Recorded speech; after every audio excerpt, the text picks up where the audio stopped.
asalaamu calaykum bahda gaarsiiya soo dhawaada mar kale maanta waxaa qaadan doonaa cashirkeenii 18aad cashirkeena maanta waxaa ku baran doonaa sidee duplicate loogu sameeyaa formula markii la joogo Microsoft Excel kusoo dhawow cashirkeena maanta marka isticmaaleyno Microsoft waxaan sameyn karnaa markii qaacidooyin aan gelinayno systemka oo aan rabno inaan numbers iyo xogo aan soo saarno Excel-ka wuxuu ku ogolaanaa saddex way oo qaacidadii aad abuurtay aad u koobiyin karaysid ama aad ugu duplicate gareyn karaysid cells kaleete kow inaad click sameysid ama double click dhahdid laba inaad drop fill sida casharada ku baranay aad isticmaashid iyo sidoo kaleeto anoo isticmaalayna kow bas aan aragna marka examples kana la siinayo halkan waxaa lagu sameeyay sales commission qaacidadan sales commission-ka 10% ayuu ahay 10%-ka si loo soo saaro qofkan commission meequu u leeyahay waxaa loogu garaacay saleska uu sameeyey lacagtaas ay soo baxday practice-ka marka aan tagno ayaa si fiican fahmi doonaa calimaan halkaas kow marka aan rabno inaan soo saarno sales commission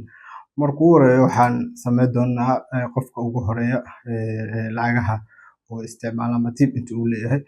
equal waxaa leenahay amountiga selka oo ku jiro lagu dhiftay percentage-kan waa 15%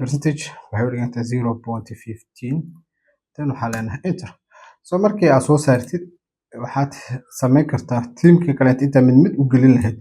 oo ugu dhufan lahayd waxaan sameyn karnaa inaad duplicate gareyno kow waxaan sameyn karnaa in halkaas cornerka selka ku dhufanayd kadibna aan double click dhahno si automatic ah iyo duplicate ku sameynaya sidoo kale waxaan sameyn karnaa in halkaas markii aad tagno click inta siino kadibna aan soo jiido ilaa halkaas aan ku keenno oo habka labaad ee aad ku duplicate gareyn karto hab kale saddexaad ee jiro oo laba qaab loo sameyn karo inaan selka korteeno kadibna copy aan dhahno copy markaan dhahno kadibna aan sameyno inaan range-ga doorano dadna control v kaasoo shortcut ku ah control c control v sidoo kale waxaan sameyn karnaa ugu dambeysay copy-ga lamid ah